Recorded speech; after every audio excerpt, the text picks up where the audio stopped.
السلام علیکم ورحمۃ اللہ وبرکاتہ۔ پیارے ناظرین، پیارے بچوں، امید کرتے ہیں کہ آپ سب خیر و عافیت سے ہوں گے۔ آپ سبھی کا استقبال ہے، آپ سبھی کا خیر مقدم ہے اس یوٹیوب چینل پہ۔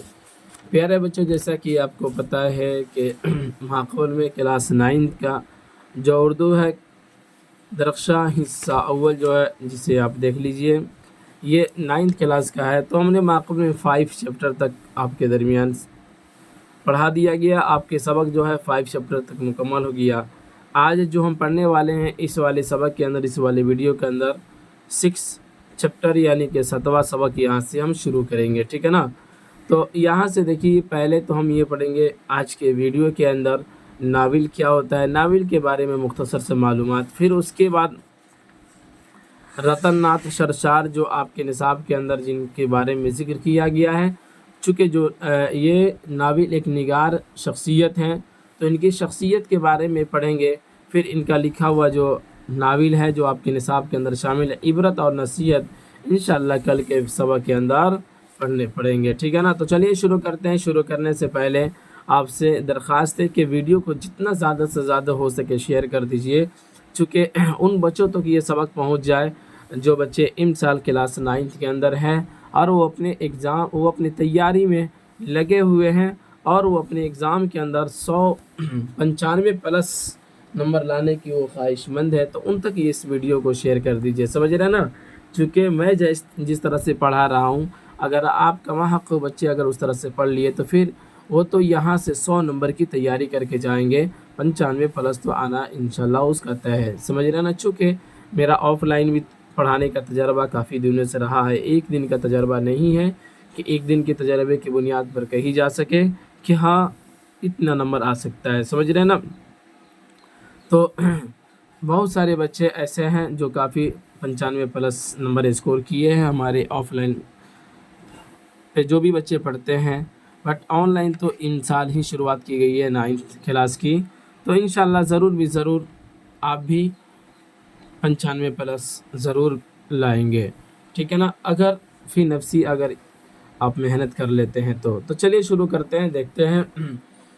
کہتے ہیں ناول نگاری ادب کی ایک شاخ ہے۔ کیا ہے؟ ایک شاخ ہے، یعنی کہ ادب کی یہ بھی ایک ٹہنی ہے۔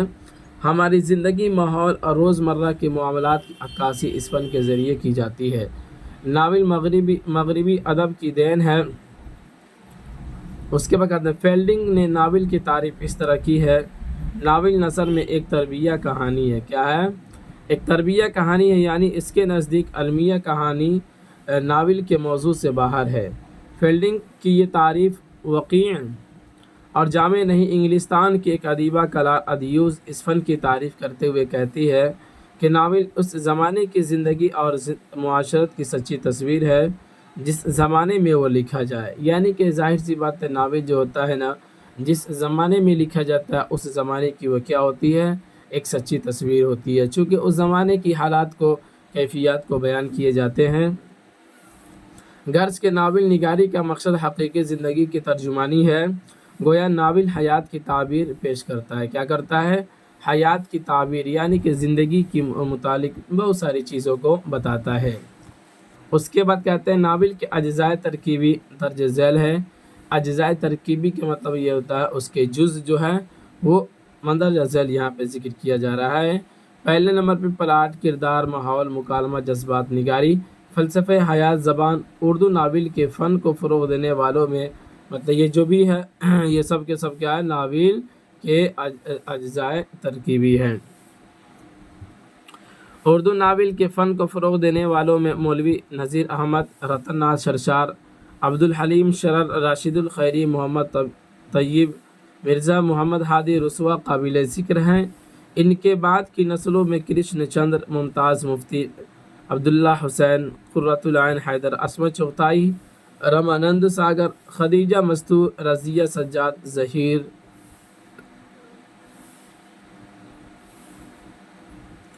رضیہ فصیح احمد، صالح عابد حسین جیلانی بانو، آمنہ ابوالحسن، عبدالصمد غضنفر، مشرف عالم ذوقی اور حسین الحق وغیرہ قابل ذکر ہے۔ اس کے بعد بھی ناول نگاروں کی طویل فہرست ہے جو اس فن کو جلا بخشنے میں ہمتاً مصروف ہے۔ یعنی کہ کہہ لیجئے یہاں پر جو جتنا بھی ناول، یہاں پہ جو جتنے بھی لوگوں کا نام جو ذکر کیا گیا ہے، یہ وہ لوگ ہیں جنہوں نے اپنا تن من دھن کی بازی لگا دی، اپنے تمام مصروفیات سے چھٹ کر ناول کو آگے بڑھانے کے اندر ان لوگوں نے ایک بہت ہی اہم رول ادا کیا ہے، سمجھ رہے نا۔ اور اس کے علاوہ اور بھی بہت سارے لوگ ہیں جنہوں نے ناول کو آگے بڑھانے میں ہمتاً مصروف ہیں، یعنی کہ ابھی بھی وہ لگے ہوئے ہیں۔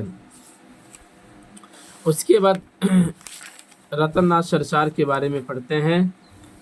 شرشار کا اصل نام پنڈت رتن ناتھ تھا۔ کیا تھا؟ ان کا اصل نام پنڈت رتن ناتھ تھا اور شرشار تخلص رکھتے تھے۔ ان کی پیدائش 1847 عیسوی میں لکھنؤ میں ہوئی۔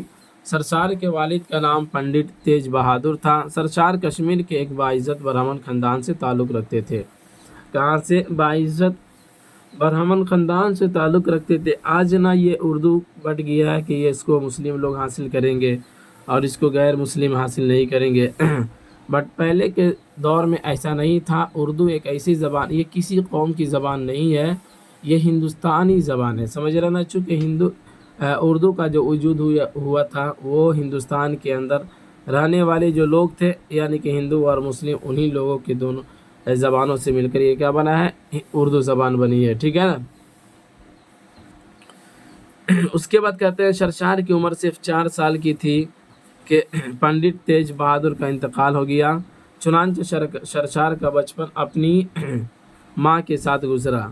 ماں کی سرپرستی میں شرشار نے ابتدائی تعلیم حاصل کی۔ عربی، فارسی اور اردو زبانیں سیکھی۔ شرشار بچپن ہی سے ذہانت اور جود الطبع سے آراستہ تھے، یعنی کہ جود الطبع سے آراستہ تھے، مطلب یہ کہ کہہ لیجئے بہت ہی زیادہ ذہین تھے اور بہت ہی زیادہ یہ ہوشیار تھے، سمجھ رہے ہیں نا۔ اور جب یہ کتنے سال کے تھے بابو؟ 4 سال کی جب ان کی عمر تھی تب ان کے والد صاحب اس دنیا سے چل بسے۔ اس کے بعد کہتے ہیں سن شعور کو پہنچنے کے بعد شرشار نے انگلو عربک کالج لکھنؤ میں داخلہ لیا، لیکن طبیعت میں لاابالی پن تھا۔ لاابالی پن کا مطلب ہوتا ہے کہ یعنی کہ نہ ہوتا ہے جیسے کہ اچاٹ من، پڑھنے کے اندر جی نہیں لگنا، ادھر ادھر گھومتے پھرتے رہنا، اسی کہتے ہیں لاابالی پن تھا۔ اس لیے بغیر کوئی سند لیے ہی کالج کو خیر آباد کہہ دیا۔ جب فکر معاش دامنگیر ہوئی تو کھیری ضلع کے ایک اسکول میں معلم ہو گئے، وہیں سے شرشار کی ادبی زندگی کا آغاز ہوا۔ اسی دوران انہوں نے ایک کشمیری رسالہ مراسلہ کشمیری کے لیے مضامین لکھنا شروع کیا۔ اس کے علاوہ دیگر رسائل کے لیے بھی مضامین لکھتے تھے۔ ان مضامین کی وجہ سے ایک ادیب کی حیثیت سے شرشار کی ایک پہچان بن گئی، گویا کہ یہ مضامین وغیرہ لکھنے لگے، رسائل وغیرہ یہ لکھنے لگے، سمجھ رہے ہیں، جس کی وجہ سے ان کی ایک کیا بن گئی تھی؟ ایک پہچان بن گئی تھی، سمجھ رہے ہیں نا سر۔ آگے بیان کرتے ہیں اسکول کی ملازمت میں قلیل مدت تک رہ کر شرشار لکھنؤ واپس آ گئے۔ منشی نول کشور سے ملاقات ہوئی اور اودھ اخبار کے مدیر ہوئے۔ اودھ اخبار یہ جو نکلتا تھا اس کے ایڈیٹر ہو گئے، مدیر ہو گئے۔ اسی زمانے میں فسانہ آزاد کی تصنیف کا آغاز ہوا۔ یہ مضمون 1878 یا 79 عیسوی میں 1 سال تک مسلسل شائع ہوتا رہا، پھر 1880 میں کتابی شکل میں بھی شائع ہو گیا۔ شرشار کی مشہور تصانیف میں فسانہ آزاد کے علاوہ جامع شرشار، سیر کہسار اور کامنی وغیرہ ہے، لیکن فسانہ آزاد کی وجہ سے شرشار کو لازوال ادبی شہرت حاصل ہوئی۔ ظاہر سی بات ہے کہ انسان اپنے زندگی میں بہت سارا کام کرتا ہے، کوئی نہیں کہہ سکتا ہے کہ اس کی کامیابی اور اس کی شہرت کا باعث کون سے اس کے زندگی کے پہلو بنے گا، سمجھ رہے نا۔ اسی طرح سے یہ بہت ساری کتابیں تو لکھے، لیکن فسانہ آزاد جو انہوں نے لکھا تھا تو اس کی وجہ سے ایسی شہرت حاصل ہوئی جو کبھی ختم نہ ہو سکی، ٹھیک ہے نا۔ اسی کو کہتے ہیں لازوال ادبی شہرت حاصل ہوئی۔ اس کے بعد بیان کیا کہ 1894 عیسوی کے آس پاس شرشار اودھ اخبار کی ادارت سے سبکدوش ہو کر حیدرآباد چلے گئے۔ وہاں شرشار کو فراغت و خوشحالی کی زندگی حاصل ہوئی۔ شاندار مستقبل اور شہرت کے دروازے کھلے ہوئے تھے، لیکن خوشحالی کا ایک منفی نتیجہ یہ سامنے آیا کہ شرشار وہاں کی خوشحالی میں خوشحالی میں نوشی سے سرشار ہو گئے. کیا ہو گئے؟ میں نوشی سے سرشار ہو گئے، جس نے سرشار کی تخلیقی قوتوں کو رفتہ رفتہ سلب کر لیا. یعنی کہ میں نوشی کا مطلب یہاں یہ کہہ لیجئے شراب نوشی کے اندر یہ کیا ہو گئے؟ یہ ڈوب گئے. سمجھ رہے؟ جس کی وجہ سے تخلیقی قوت جو تھی، یعنی کہ لکھنے کی قوت جو تھی، وہ کتابیں لکھنا، رسالے لکھنے کی جو قوت تھی وہ بالکل کیا ہو گئی؟ ختم ہو گئی. یہاں تک کہ سرشار کی صحت تیزی سے گرنے لگی اور 55 سال کی عمر میں 31 جنوری 1903 عیسوی کو وہیں ان کا انتقال ہو گیا. سمجھ رہے نا؟ تو بہرحال انسان جو ہو وہ کتنا بلندی پہ کیوں نہ ہو اور کتنا بہتر کی نہ ہو، جب اس کی عادتیں بری ہو جاتی ہے تو اس کی زندگی کا وقت بھی کیا ہو جاتا ہے؟ گھٹنے لگ جاتا ہے. سمجھ رہے نا؟ جس طرح سے آپ دیکھیں کہ سرشار صاحب کی تخلیقی قوت کس طرح سے تھی کہ بہت ساری یہ کتابیں بھی لکھیں اور بہت سارے ناول وغیرہ بھی لکھیں، لیکن پھر بعد میں چل کر ہوا کچھ یوں کہ ان کی ادبی شہرت گھٹنے لگی. میں نوشی کی وجہ سے، یعنی کہ یہ شراب وغیرہ کے اندر یہ لگ گئے، شراب پینے لگے. پھر اس کے بعد ایک وقت آیا کہ اس کی وجہ سے ان کی صحت بھی خراب ہونے لگی. پھر رفتہ رفتہ ہوتے ہوتے بیمار پڑے اور ایک وقت آیا کہ 1903 عیسوی کو سے اس دنیا سے وہ چلے گئے. تو یہ رہا آپ کے درمیان رتن ناتھ سرشار صاحب کی زندگی کے حوالے سے مختصر سے معلومات، جس کو آپ نے پڑھا. امید کرتے ہیں کہ آپ کو سمجھ میں آیا ہوگا. چلیے اب اجازت دیجیے، پھر ملیں گے اگلے والے سبق میں. اسی پر اختتام کرتے ہیں. خدا حافظ.